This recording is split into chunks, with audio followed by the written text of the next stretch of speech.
Torterra, I choose you! Torterra!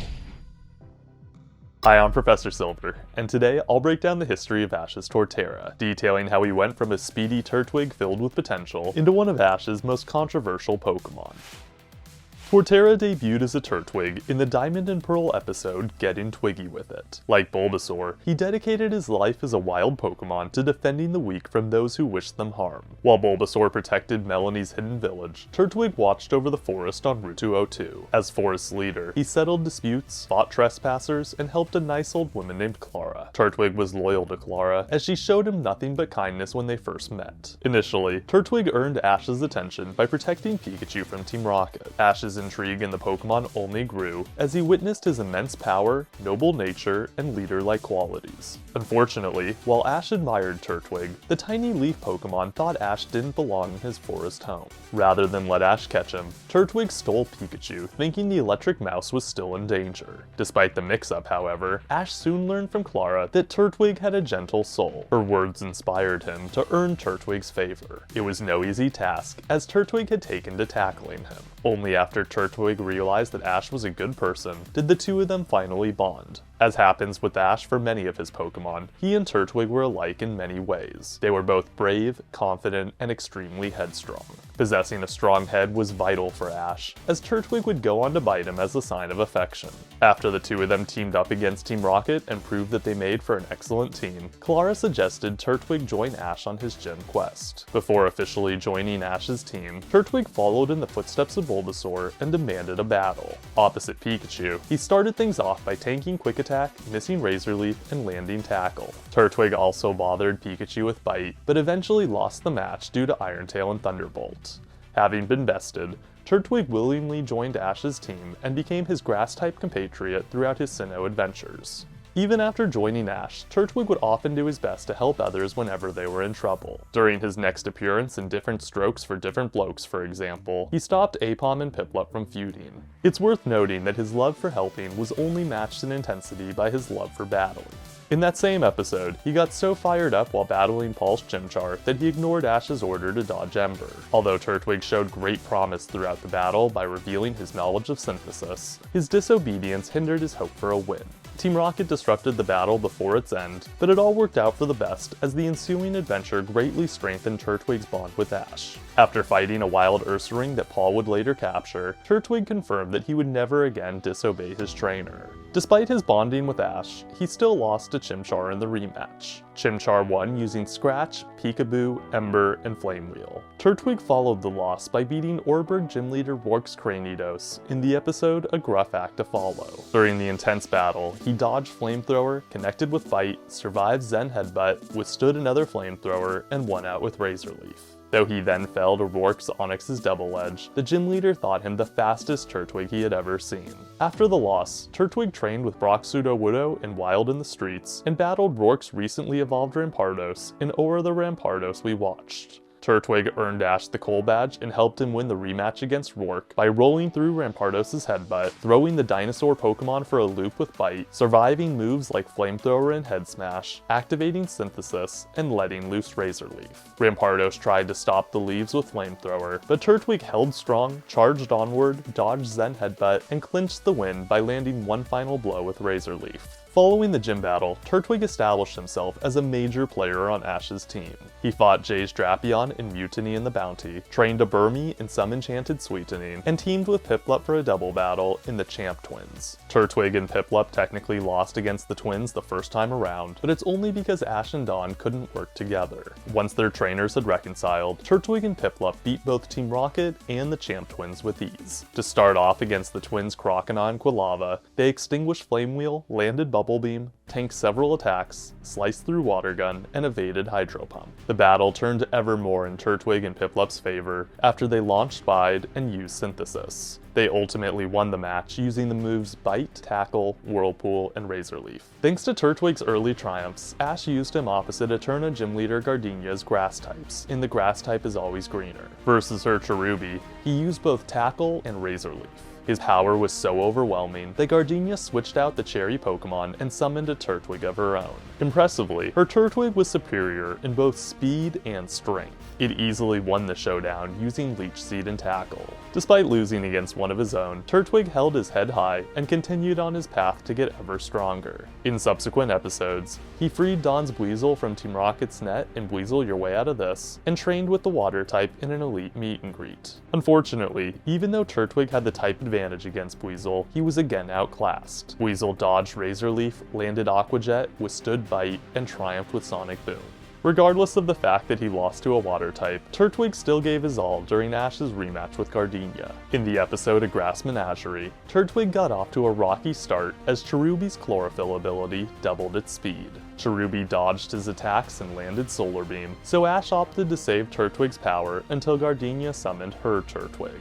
Her Pokemon stopped Bite with Leech Seed, but Ash's Turtwig still claimed victory as he evaded Leaf Storm, activated Synthesis, and used Tackle. Although he then lost to Gardenia's Roserade's Grass Knot and Weather Ball, the loss can be attributed to his starting with low health. At the start of the Heart Home Tag Battle arc in the episode Glory Blaze, Turtwig fully confirmed himself as a worthy successor to Bulbasaur. He did so by joining forces with Paul's Chimchar against a Metagross and Zangoose. The battle was mostly uphill as Zangoose intimidated Chimchar and Paul didn't care about friendly fire. The two Pokemon only won because Turtwig protected Chimchar and inspired the fire type with his determination. Following the battle's conclusion, Turtwig would go on to act as the Pokemon's protector, shielding him from Paul whenever needed. After Ash and Paul won the tournament, the writers began to focus less on Turtwig and more on Buizel and Chimchar. That said, Turtwig still had a huge presence on Ash's team and appeared in many of his subsequent adventures. As examples of his continued usage, he put down a Metang in Bibarel Na's Best, sparred with Alan's Nosepass in Nosin' Round the Mountain, and fought Kenny's Breloom in Journey to the Unknown. Breloom's usage of Energy Ball deeply impressed Ash, so he had Kenny help him teach Turtwig the move. Turtwig practiced Energy Ball in such episodes as Team Shocker, Tanks for the Memories, and Hot Spring in a Leak, before finally mastering it in the episode Riding the Winds of Change. Energy Ball's mastery helped Turtwig achieve an epic win against Paul's brother Reggie and his Bibarel in the episode Lost Leader Strategy. Bibarel nearly won the match with Super Fang's Secret Power Takedown and Ice Beam, but it lost in the end after Turtwig released Razor Leaf and connected with Energy Ball. Thereafter, Turtwig's power only continued to grow. Besides trouncing Team Rocket in episodes like Sandshrews Locker, he also demolished a Chingling in The Bells Are Singing, fought Crasher Wake's Quagsire in a Crasher Course in Power, faced Psyduck in The Psyduck Stops Here, trained Don's Maniri in Crossing the Battle Line, and served as mediator when Don Swinub tried to steal the gang's Pokemon's food in fighting Fear with Fear. In addition to all that, when Paul challenged Ash in the episode Aiding the Enemy, Turtwig volunteered to battle Honchkrow in Chimchar's stead. The battle represented a major change for Turtwig, leading to what many fans would consider his eventual downfall. Honchkrow absolutely dominated most of the early battle using Sky Attack, Night Slash, and Aerial Ace. Due to its incredible intensity, Turtwig evolved into Grotle. Grotle was initially pleased with his new form, but his tone changed as soon as he realized that getting 10 times heavier had massively slowed his speed. He was so shaken by his inability to adapt to his new form that he quickly fell to Sky Attack and Dark Pulse. Losing hurt Grotle's pride, but knowing that he'd never be the same was what truly saddened him. If it wasn't for Paul's Torterra, he might never have realized that his new form had many advantages. Torterra watched as he battled Honchkrow and recognized within him a kindred soul. This has never been confirmed, but it's likely that Torterra underwent a similar crisis of faith upon evolving. Nonetheless, the night after Grotle evolved, Paul's Torterra taught him that he could compensate for his slowness and lack of coordination by relying more on defense. Thanks to Torterra's tutelage, Grotle adopted a defensive fighting style far different from what he employed as a Turtwig. Grotle's new form wasn't without its challenges, but he gradually adapted to the change in size as the episodes went on. At first, in jumping Rocket Ship, he needed Brock Sapini's help to get around. In a breed stampede, however, he sparred with Don's Piloswine and assisted Ash in Team Rocket's obstacles. By the episode leading Astray, Grotle was strong enough to beat a wild Swampert using Torterra's teachings. Furthermore, at the start of the episode The Lonely Snover, Grotle couldn't dodge Chimchar's flamethrower, but his increased defense gave him the power he needed to shrug off the blast, land Bite, and survive more flames. Beyond appreciating the enhanced defense that his new form provided, Grotle also seemed to like that his evolution allowed him to attract forest critters with the acorns that he grew atop his back. Unfortunately, as the episode The Lonely Snover drove on, Grotle began to doubt himself as he couldn't save a friendly Snover from Team Rocket. He eventually rebounded from the setback, however, by learning Rock Climb. The move not only let him climb walls and jump great heights, but it also let him run with the same speed that he once had as a Turtwig.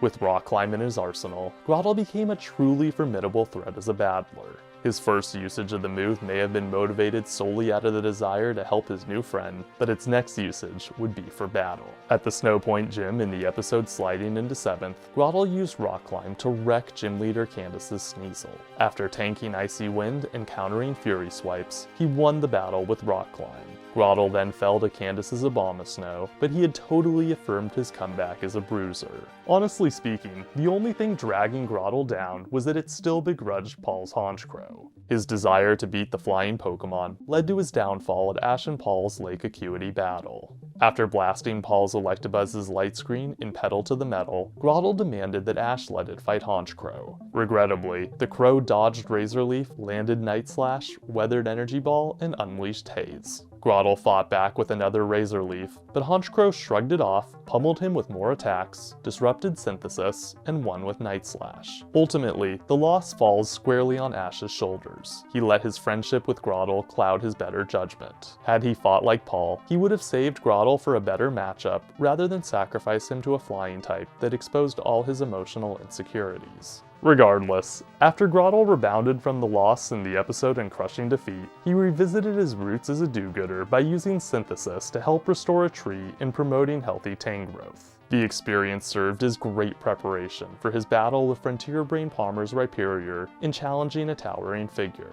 At the battle's start, Rhyperior reduced Energy Ball's damage by activating its ability Solid Rock, used Rock Polish, dodged one of Grotle's attacks, laid down a Sandstorm, and let off Rock Wrecker. To counter the assault, Grotle used Synthesis, belted out Razor Leaf to quell Sandstorm, and intercepted Megahorn. All that said, the battle only truly began after Grotle accidentally consumed one of his Energy Ball attacks. With the move's energy coursing through his veins, he gained a massive boost in attack power. He almost seized victory using his new form in Rock Climb, but he still fell in the end to a close-range Rock Wrecker. Of course, the loss was nothing to scoff at, as Palmer's strength rivaled that of the Elite Four. In fact, Palmer thought Grotle one of the strongest opponents his Rhyperior had ever faced. Fresh off the battle, Grotle returned to his role as a major utility player in Ash's Sinnoh adventures. He sparred with Dawn's Cyndaquil and Gone with the Windworks, taught Dawn's Mamoswine how to absorb Ice Shard and dressed for Jess' success, beat Jesse's Seviper and Piplup up and away, and battled Sunnyshore Gym Leader Volkner's Luxray in the Fleeing Tower of Sunnyshore. Even though he had the type advantage over Luxray, he didn't get the win as Team Rocket disrupted the battle before its end. While stopping the trio scheme that very same episode, Grotle evolved into Torterra. The first two things he did in his new form were unveil Leaf Storm and blast off Team Rocket. For all intents and purposes, it seemed that at the time at least, that Torterra's evolution meant it would play a major role as the saga reached its zenith. As you'll soon discover, or already know, we couldn't have been further from the truth. During the time Volkner spent repairing his gym, Torterra fought the Rocket Caterpie mech in keeping in top form, Jesse's Seviper and For the Love of Meowth, and Elite Four member Bertha's Hippowdon in an elite cover-up. To kick off the battle, Hippowdon dodged Leaf Storm, used Iron Head, intercepted Rock Climb, and sowed havoc with Dig. Torterra struggled immensely against his elite opponent, but he held strong as Ash realized that he could sense where the Hippo would surface by watching how Pebbles moved. Though Torterra used the strategy to great effect, he lost in the end as Ash wasn't yet skilled enough to beat one of the Elite Four.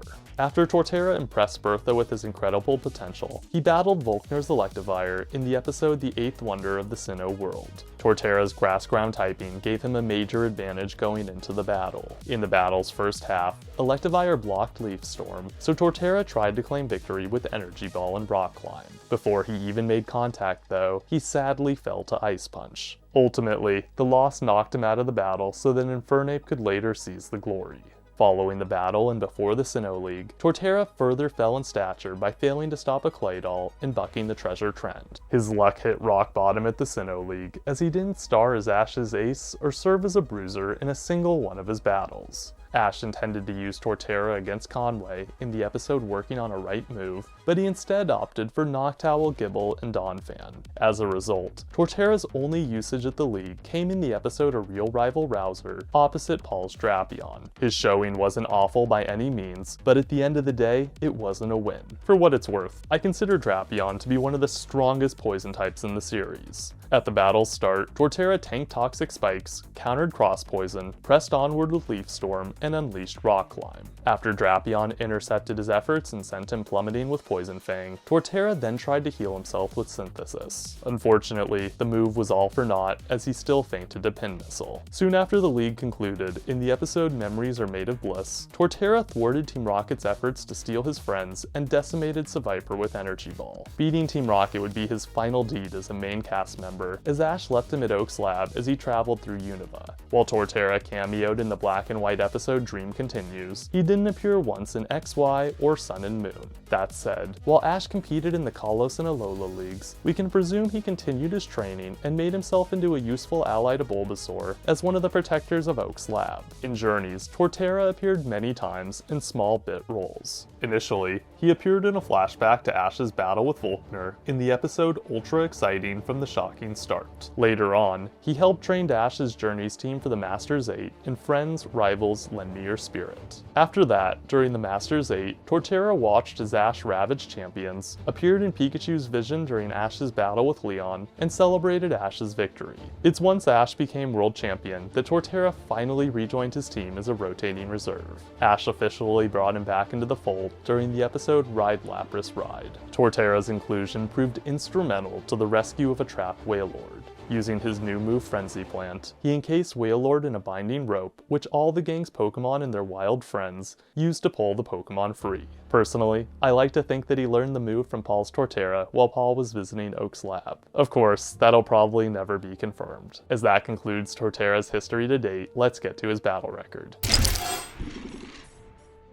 Torterra beat Rourke's Cranidos, Rourke's Rampardos, Ryan's Quilava, Brian's Croconaw, Jesse's Seviper, James's Carnivine, Gardenia's Turtwig, Zangoose, Reggie's Bibarel, James's Cacnea, Jesse's Dustox, and Engineer's Metang, Francesca's Chingling, Candace's Sneasel, Wild Swampert, and Jesse's Yanmega. He lost to Ash's Pikachu, Paul's Chimchar, Rourke's Onix, Ryan's Quilava, Brian's Croconaw, Gardenia's Turtwig, Dawn's Buizel, Gardenia's Roserade, Paul's Honchkrow, Candace's Abomasnow, Palmer's Rhyperior, Bertha's Hippowdon, Volkner's Electivire, and Paul's Drapion.